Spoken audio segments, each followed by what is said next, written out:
Welcome to the Relevance Report, where we explore the relevant stories that are shaping our world today. I'm Ty Holloway, your host this week. On today's show, we dive into the world of musicians, exploring how music becomes a central force in their lives and the moments that first pulled them into this rhythm. We'll uncover the stories behind how they fell in love with music and what keeps that passion alive.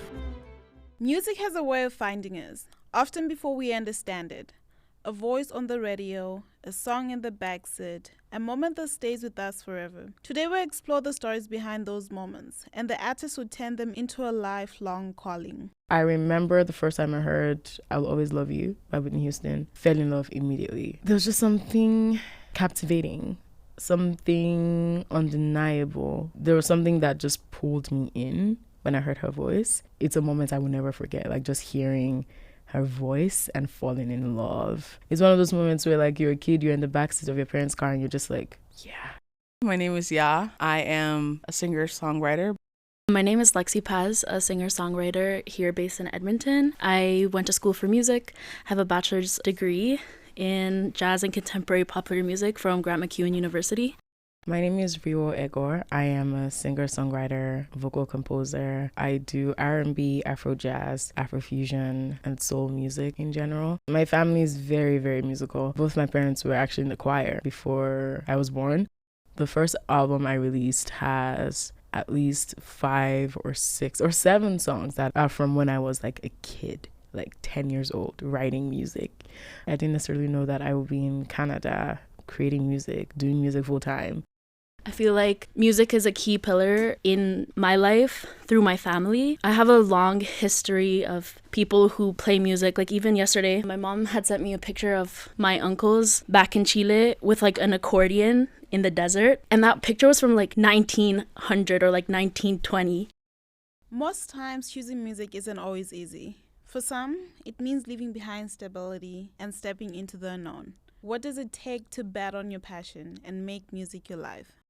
I studied criminology in school, very different from music. And I used to work at a halfway house. I worked there for a little over 3 years. It was a great job. I think I always wanted to try doing music full time. So in 2024, I quit my job to try and do music full time. So now I'm doing music full time. So I do vocal coaching, and then I work with the African Music Academy of Canada, and we do residencies in schools. So we go to different schools and we teach kids African music. I also work with some choirs. So within the African Music Academy of Canada, I am the community relations manager. We meet every once or twice a month, and then at the end of each season, we have a performance as well.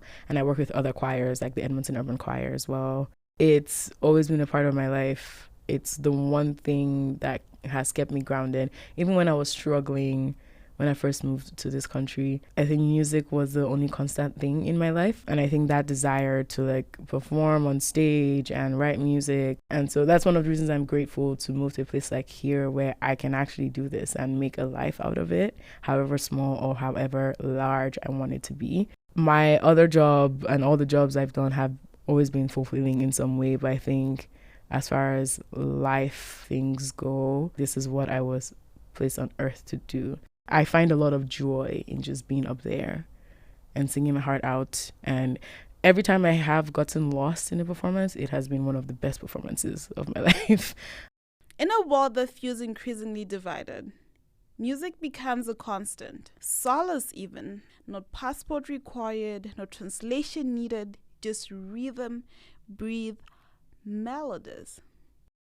The time I can remember the most was when I was 8 and I sang with my dad in front of church. It's probably one of the most important aspects of my life. It's how I like relate to people, relate to God, relate to myself.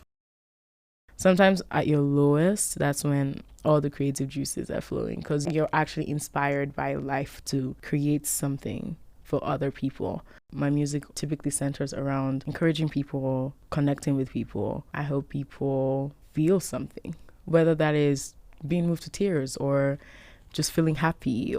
I think I'm always nervous for any performance. I think being in that space helps me cultivate those nerves into good nerves. So I create a space in my mind where I'm like, there's a purpose for this. So when I go on stage, even the way we curate the sets lists, it's like we're taking people on a journey. Someone asked me a question yesterday and I was like, I actually don't think I hear what people hear. when I sing. The curse of being an artist is you are constantly refining the craft. So for me to find solace in music, I had to trust that there is a gift here and the gift is good. And a lot of mental preparation. Art is very fluid and very unpredictable sometimes. So when people will say things like, oh, I'm having writer's block or whatever, it's real. So when I'm in a state of we're going and it's flowing, it's such a joy. Not all artists fit neatly into a box. Some blend genres, cultures, and influences to create something entirely their own. This is where identity, experimentation, and sound collide and test the best of the best in the game. I think what makes me stand out is I'm a fusion artist through and through.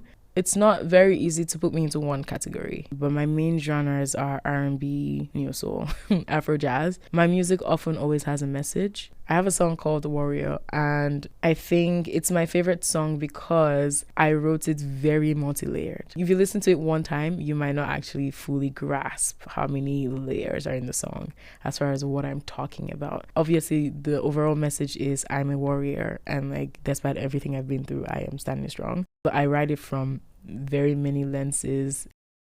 I'm a warrior. I'm a warrior. I'm a warrior. I'm a warrior. Yeah, that's a chorus. Thanks for joining us for the Relevance Report. This week's episode was produced by Edith Juru and Ty Holloway. The show was edited by Edith Juru, and the show's supervising producer is Danielle Paradis. Additional studio supervision by Sasha Stanojevic. This episode was produced as part of the BCSC 325 Radio News and Documentaries course. The course is part of the Bachelor of Communication Studies program in the Department of Communication at MacEwan University. The show was edited and produced out of the MacEwan Media Production Studio. Our theme music is called Buzzing by Kaylee Lambert. And I'm Ty Holloway, your host for this week's episode. This podcast was recorded on Treaty 6 territory, the traditional and ancestral territory of the Cree, Dene, Blackfoot, Saulteaux, and Nakota Sioux. We acknowledge that this territory is home to the Métis settlements and the Métis Nation of Alberta, Districts 9, 10, and 11 within the historical North Saskatchewan River Territory. Don't forget to subscribe to the Relevance Report on Apple Podcasts, Spotify, or wherever you get your podcasts. And if you like what you heard, please leave a review and rating. It really helps people find the show. Please join us again next week when we report the relevant stories that are shaping our world today.